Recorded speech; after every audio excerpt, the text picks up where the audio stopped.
Louis Sarkozy est-il devenu basé?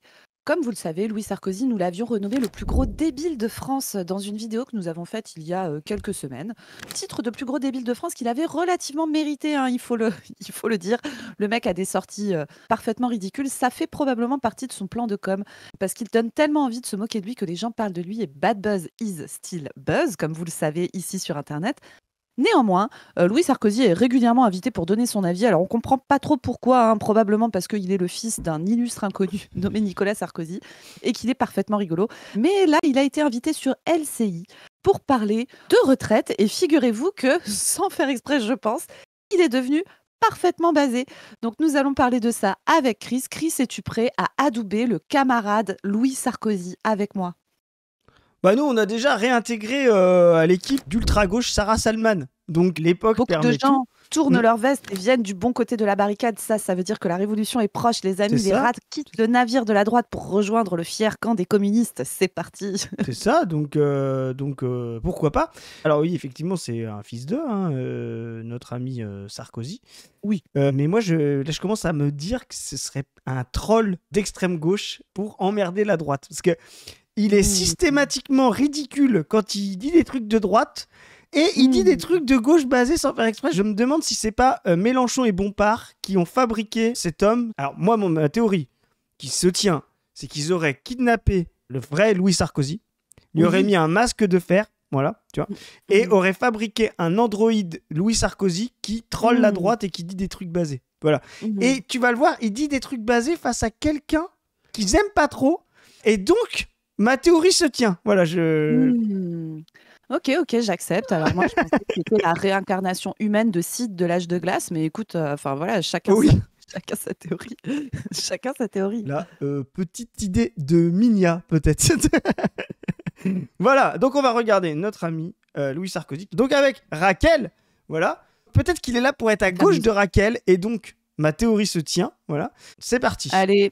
Une réunion est prévue mercredi prochain avec l'intersyndicale. À quoi faut-il s'attendre? Qu'est-ce qu'on peut savoir? Et est-ce que l'âge des retraites peut encore être touché dans notre pays aujourd'hui? Il le faut. Il faut bien évidemment augmenter l'âge de départ à la retraite pour préserver le Vous système. me le mettez à quel âge? 67 ans? Moi, je serais pour une indexation sur l'espérance de vie. Ok. J'aime bien le. Et Louis. Regarde, j'ai fait exprès parce que j'avais Là, le gars, il s'est dit what? Mais qu'est-ce qu'il dit? What? Je l'ai pas fait venir pour dire des trucs de gauchiste comme ça face à Raquel Garrido, quoi. Et moi, je dis, mais insistons sur ce regard halluciné de Yves Calvi. Le regard est fou, genre en mode, et je vous dis, ça, c'est l'androïde fabriqué par Bompard et Jean-Luc. Déjà, il est fatigué, Calvi, ça se voit. Regarde, il a ouvert sa chemise et là, il est tout décoiffé. Tu sens qu'il est fatigué. Il y a un son de merde sur leur vidéo de LCI. Là, je sais pas, on entend un aspirateur en arrière-fond ou je sais pas quoi. Bref, trop bizarre. Je sais pas. Bref, passons. Et là, il se retourne genre, quoi? Mais qu'est-ce qu'il a dit? Comme tu dis, il est fatigué. Je pense que c'était un peu tard. Il était en train de s'endormir. Et là, tu sais, ça l'a fait. Mais ça me fait rire parce que son père avait fait la même tech une fois. C'était, je sais pas si tu te rappelles de ça, en 2007, dans un meeting. Ça, c'est le côté hyper amnésique de ce genre de conneries. Et il avait dit moi, je suis pour une revalorisation des richesses. Tu sais, il était un peu trop Henri Guénaud. Je voudrais que tous les bénéfices ce soit automatiquement 30% pour les investissements, 30% pour les actionnaires et 30% pour les salariés. Et là, il y a des gars qui lui avaient dit ouais. Non, c'est 1%. Beaucoup moins d'habitude. C'est mais genre, il s'était fait attraper la veste en mode mais qu'est-ce que tu racontes, quoi? T'es un cinglé, quoi. C'est indécente, tu sais. Là, le gars, Louis Sarkozy, a zappé qu'en fait, la droite avait pour principe de faire travailler énormément des gens qui ont une espérance de vie 15 ans moins longue que la leur. Et ce qui est trop marrant, c'est. Mais on va le voir, tu vois, s'il y a une vraie logique d'inculture et de bêtise derrière qui confine au. On va voir ce qu'on appelle souvent. Attends, tu penses que Louis Sarkozy est le plus gros débile de France? Chris, je trouve que tu fais déjà, j'étais pas pour ce titre la dernière fois. Voilà, je trouve que c'était exagéré. On m'a forcé. Vous, c'est mon idée. Donc voilà, je me retire de tout ça. Simple et efficace. C'est-à-dire pour l'ôter. Et vraiment, C'est vraiment 2 secondes. Je remets quand même les 2, parce que là on a fait une image, mais vraiment, on va le mettre au ralenti. On le fait pas souvent ça. On va mettre Yves Calvi au ralenti au 0,125. Vous allez voir, c'est un chef-d'œuvre de consternation. C'est-à-dire Le clignement d'œil. On met souvent en accéléré, mettez plus souvent en 0,25, vous allez voir, il y a des moments glorieux comme ça, voilà. En vérité, de ce débat constant dans lequel il est aujourd'hui et de ce fait que c'est un totem politique qui suscite tant de tensions. On indexe ça à l'espérance de vie et basta. Ça donnerait quoi aujourd'hui? Parce que je suis sûr que vous y avez réfléchi. À peu près 60. Là, il se fout de sa gueule. Je suis persuadée que vous avez réfléchi dans votre petit crâne, Louis Sarkozy. Franchement, il se fout de sa gueule. Premier degré, c'est excellent. À peu près 66. D'accord, vous y avez réfléchi. L'imposteur, mais regarde, l'autre se fout de sa gueule et il répond premier degré. C'est vraiment la séquence est folle. Ça donnerait quoi aujourd'hui? Parce que je suis sûr que vous y avez réfléchi. À peu près 66. D'accord. 66, je ne vous donnerai pas les détails. Mais regardez, c'est 82, magnifique. 18, 22, 37. Voilà. Je ne vous donnerai pas les détails de ce calcul très complexe qui fait appel à des équations riemanniennes, mais c'est à peu près ça. Avec bien sûr quelques modifications. Pour ceux qui travaillent dans une mine toute leur vie, il y en a... Pour ceux qui travaillent dans une mine toute leur vie. Donc là, il est passé de... Tu sais, il vit dans l'époque napoléonienne, tu sais. Donc voilà. il est... Le mec croit que le prolétariat, c'est le 19e siècle. Hein.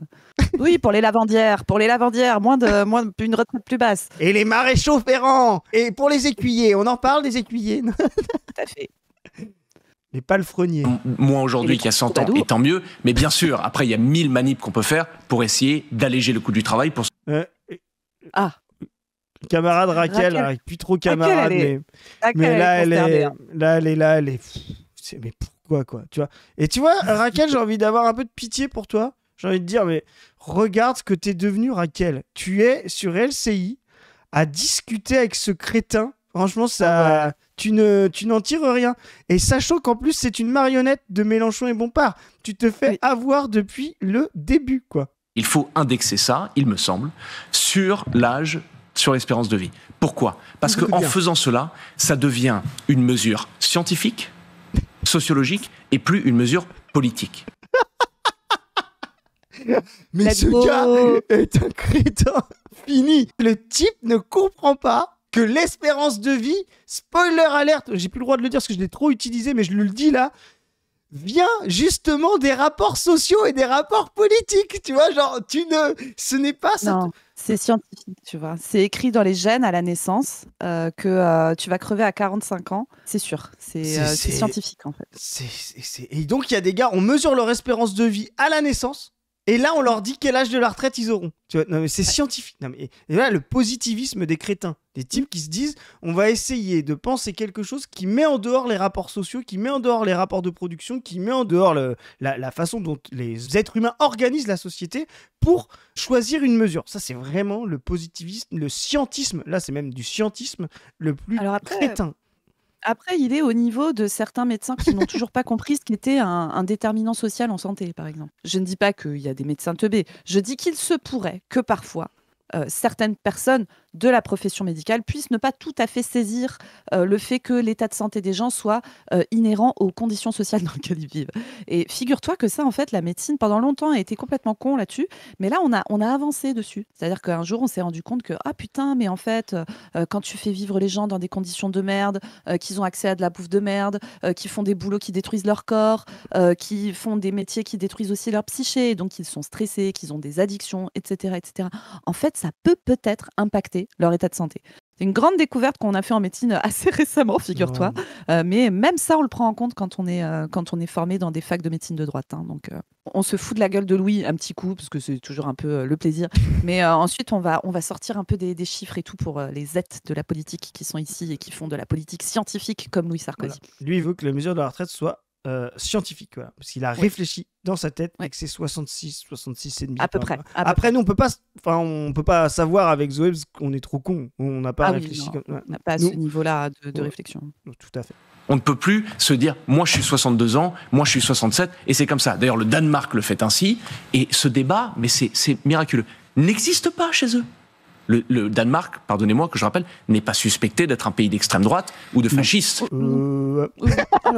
Alors si, un peu quand même, mais bon. Je sais pas trop si tu as regardé des dernières évolutions politiques au Danemark, quand même.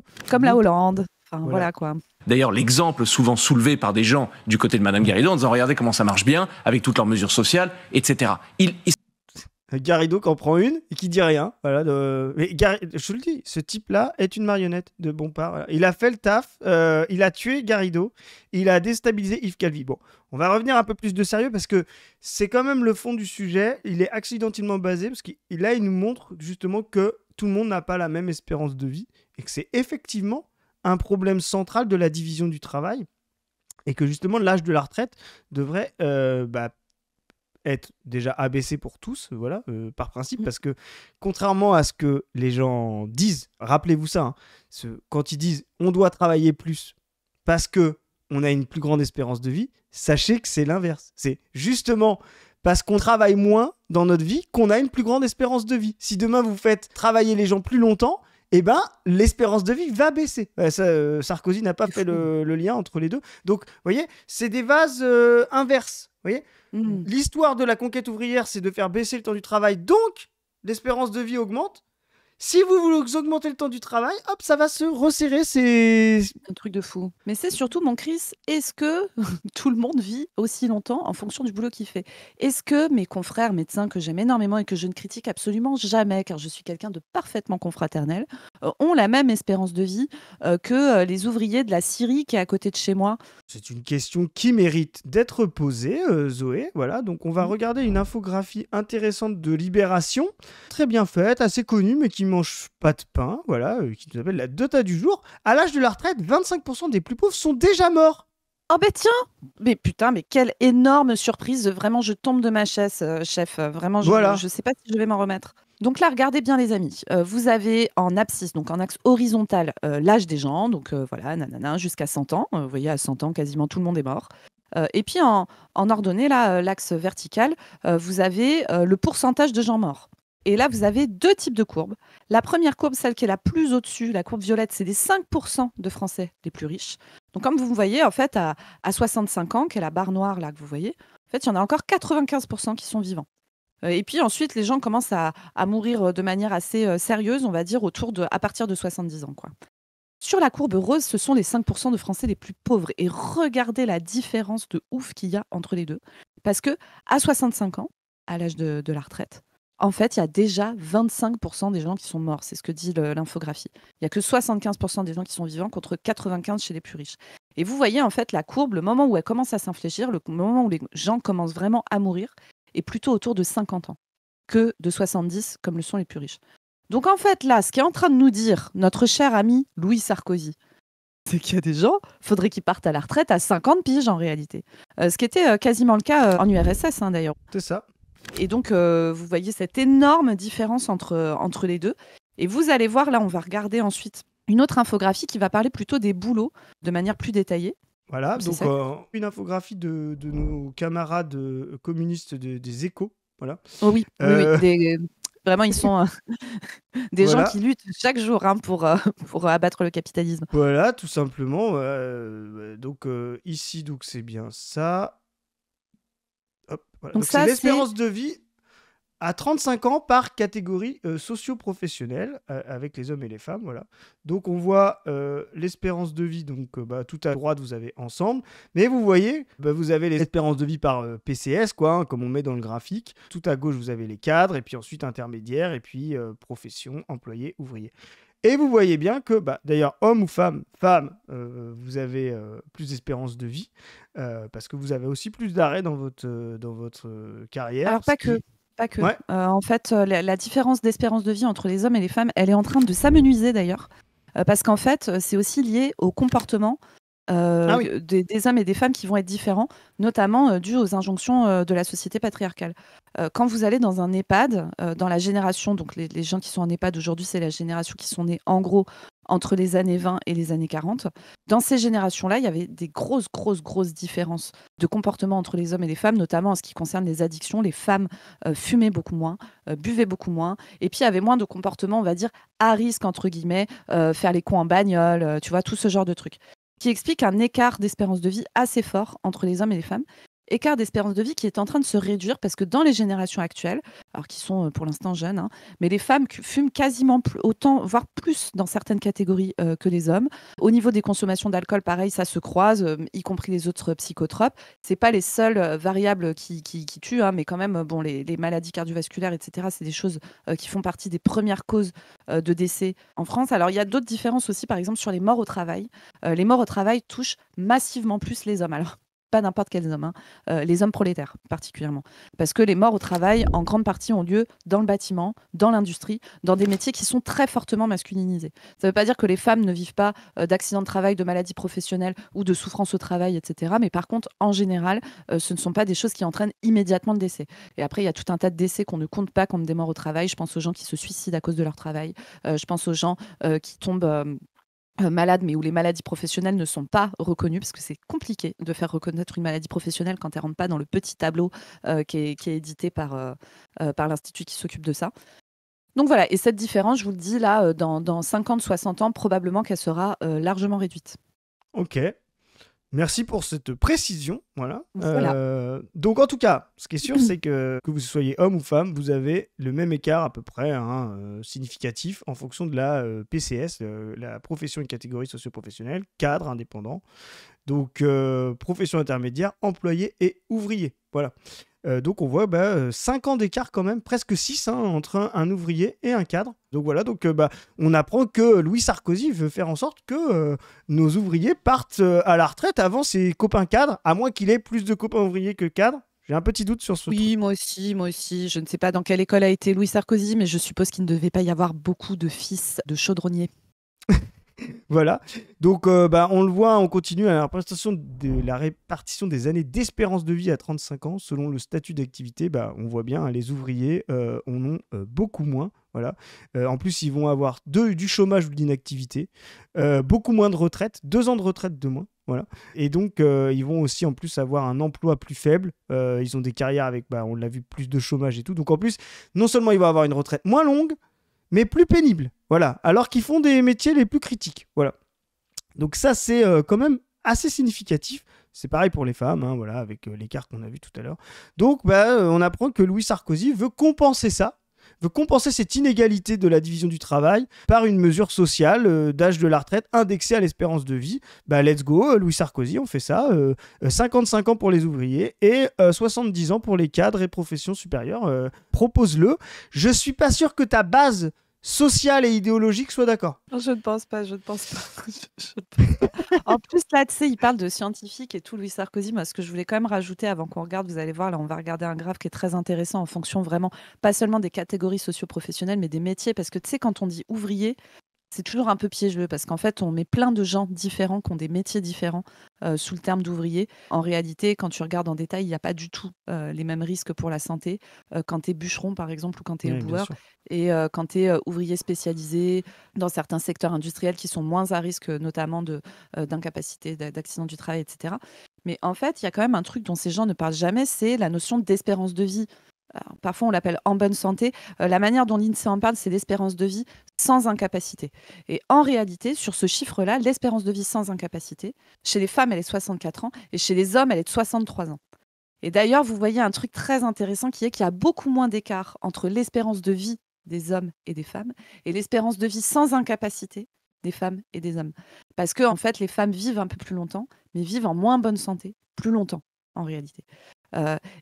Cette espérance de vie dite sans incapacité, elle est importante parce qu'en réalité, ce qu'on regarde sur l'évolution qu'on a eue, des progrès qu'on a fait techniques, médicaux, etc., c'est que sur ces 20 dernières années, en fait, cette espérance de vie sans incapacité, elle n'augmente pas. C'est-à-dire que vous gagnez des années, mais pas forcément des années où vous pouvez profiter de votre vie, profiter, je sais pas, vous avez 65 ans, il y a plein de trucs que vous pouvez faire, vous occuper de votre famille, de vos petits-enfants, participer à des associations, hein. Le tissu associatif en France, il tourne beaucoup sur les personnes à la retraite. Et il y a vraiment cette notion, tu vois, que les capitalistes refusent d'entendre, mais qui est que, en fait, la bonne vie, c'est aussi une vie où tu n'as pas été littéralement niqué par ton travail. C'est pas la même chose de te retrouver dans un état où tu as beaucoup de handicap et tout. Alors, ce qui ne veut pas dire qu'on ne peut pas vivre une vie parfaitement satisfaisante avec des handicaps ou des incapacités, mais c'est aussi très lié au travail. Moi, j'ai plein de gens qui sont littéralement niqués par leur travail à 40, 45, 50 ans. Et donc là, tu vas pas vivre la même retraite que Louis Sarkozy, qui sera là à s'éclater, à être en pleine forme, comme l'est son père à cet âge-là, quoi.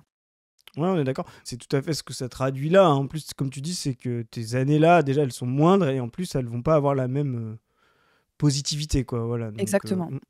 On va finir par notre camarade Adama, qui répond donc à notre ami Sarkozy, Louis le Premier. Elle dit par secteur, voilà, Adama, et elle nous rappelle cette magnifique infographie. Voilà. Donc on va regarder ensemble. C'est-à-dire par secteur, c'est ce qu'on a, c'est la mortalité. Donc, si on a une sous-mortalité significative ou une surmortalité par métier plutôt que par secteur. Voilà.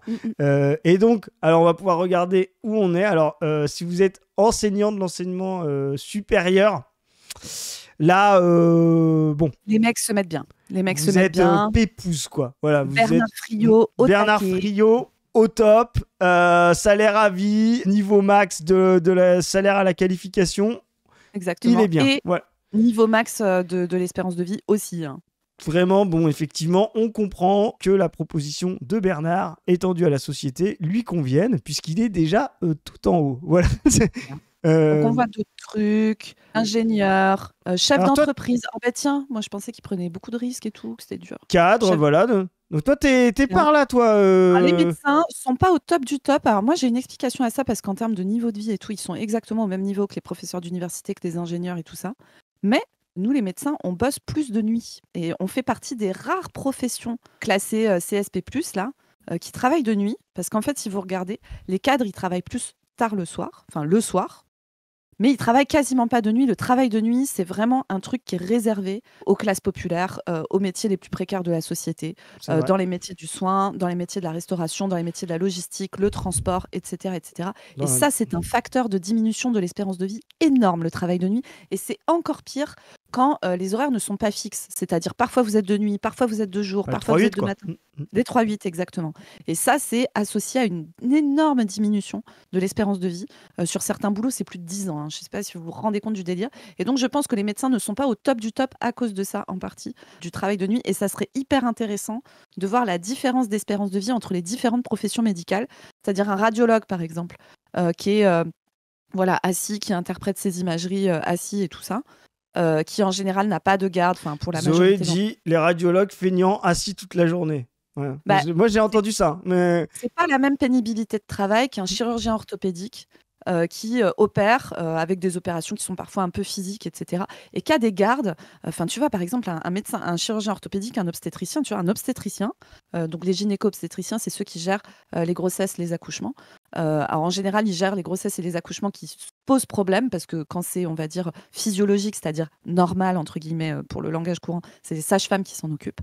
Les obstétriciens, c'est un boulot, moi, quand je faisais des gardes en gynéco, c'est quand même un boulot où tu vas te coucher, tu dors dans le service parce qu'en fait, quand on t'appelle, il faut que en moins de 10 minutes, s'il y a une femme enceinte avec un bébé qui est en souffrance, le bébé soit né. C'est-à-dire que dans les 10 minutes, il faut te réveiller, aller au bloc, te nettoyer pour être en stérile, installer ton champ, ouvrir la dame, sortir le bébé. Je ne sais pas si tu imagines le niveau de stress. 10 minutes, idéalement, en général, c'est moins que ça, c'est fait en 6-7 minutes. Et c'est des trucs où le niveau de stress est maximal parce que les gens dont tu t'occupes, c'est des femmes jeunes et des bébés. Autant te dire que c'est vraiment les types de gens qui sont le moins censés mourir, quoi. Donc ça, par exemple, c'est des spécialités médicales avec du travail de nuit, énormément de stress et tout ça. Et ma théorie, c'est que probablement que l'espérance de vie est moins bonne dans celle-là. Bref, désolée, c'était mon petit point médecin, mais ça serait intéressant de l'avoir par spécialité. Et de corréler d'ailleurs avec les revenus, parce que je crois que c'est pas corrélé. Voilà.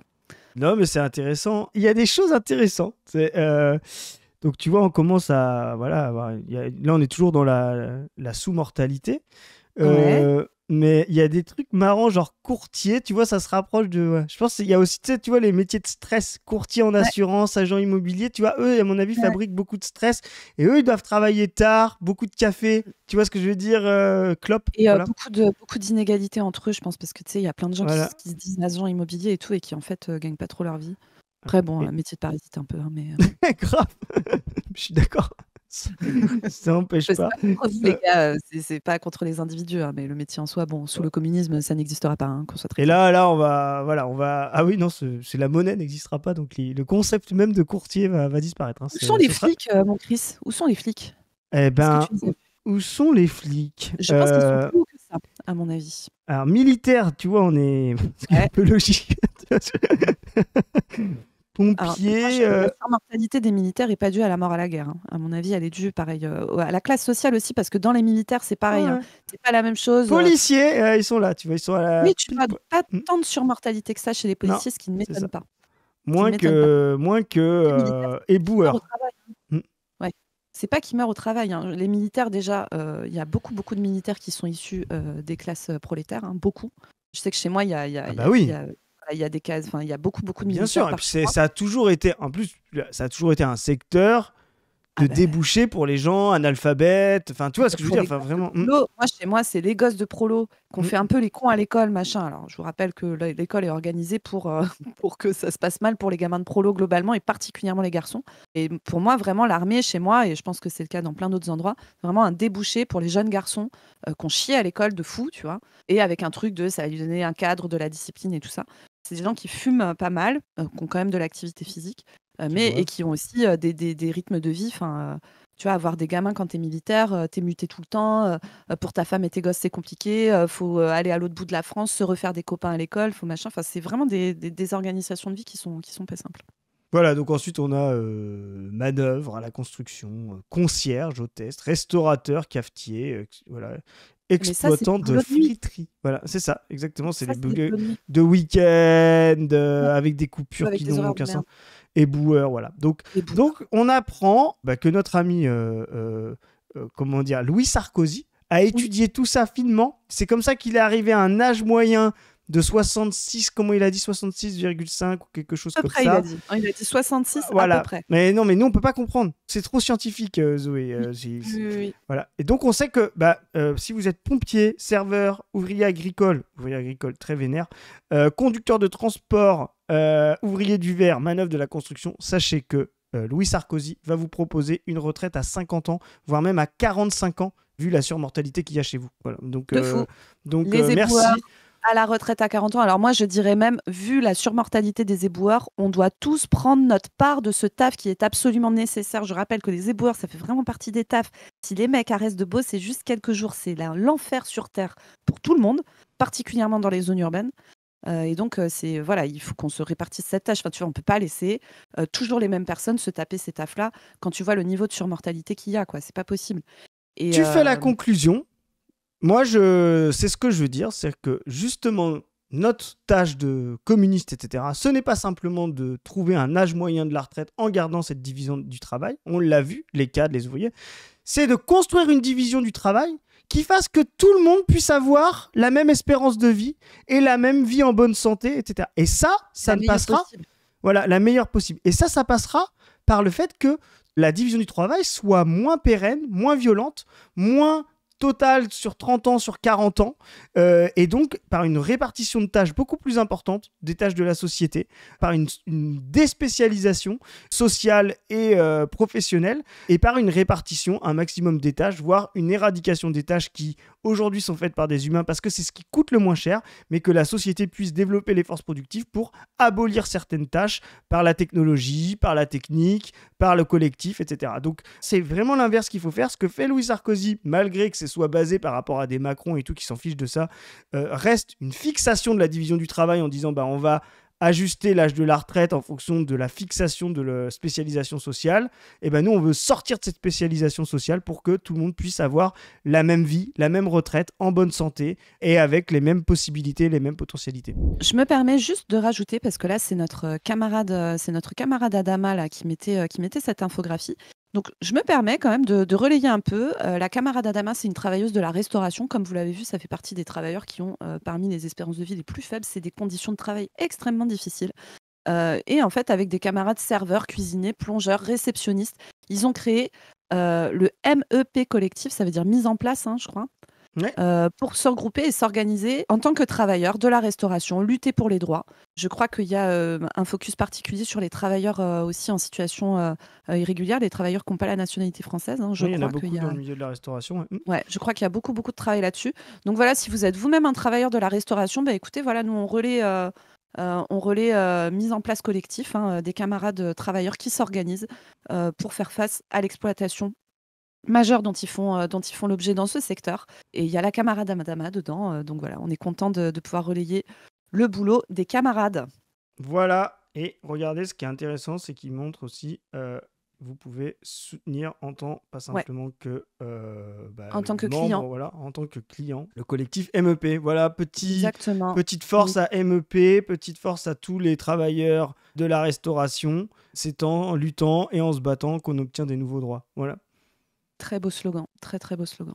Sur ce, les amis, il ne nous reste qu'à vous suggérer de continuer de rigoler avec nous sur Louis Sarkozy. Franchement, le mec est une usine à même. Je pense qu'on va peut-être se le sortir une fois par mois. je sais pas. Ouais, je compte te proposer la vidéo de la mangue. Mais je pense, moi, je suggère à mes camarades et amis, peut-être un jour, un paye ton droit tard, Louis Sarkozy, en préparation. Ouais, mais, tu veux, c'est comme Pierre-Yves Rougeron.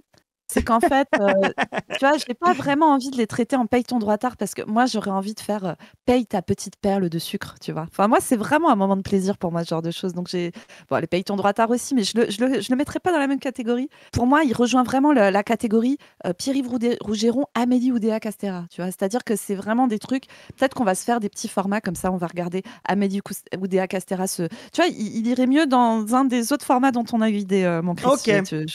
Sans spoiler les gens, Non, on peut pas un tout dire. truc qui sera un peu du paye ton droit tard, mais sur des types de profils un petit peu différents, quoi. Bref, sur ce, les amis, il ne me reste qu'à vous suggérer d'aller voir le collectif mis en place des travailleurs de la restauration, que vous soyez vous-même travailleur ou travailleuse de la restauration ou que vous ayez envie de soutenir par solidarité de classe parce que vous êtes client, etc.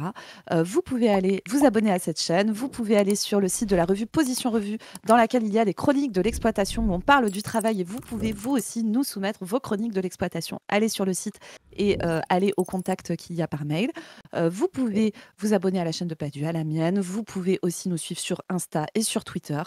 Vous pouvez nous soutenir sur notre Tipeee. Vous pouvez aller sur le site On ne veut plus et sur la chaîne YouTube On ne veut plus pour suivre le côté militantisme de terrain, lutte sociale de notre asso. Et sur ce, on vous dit à plus tout le monde. Force à vous. Salut. Salut à tous.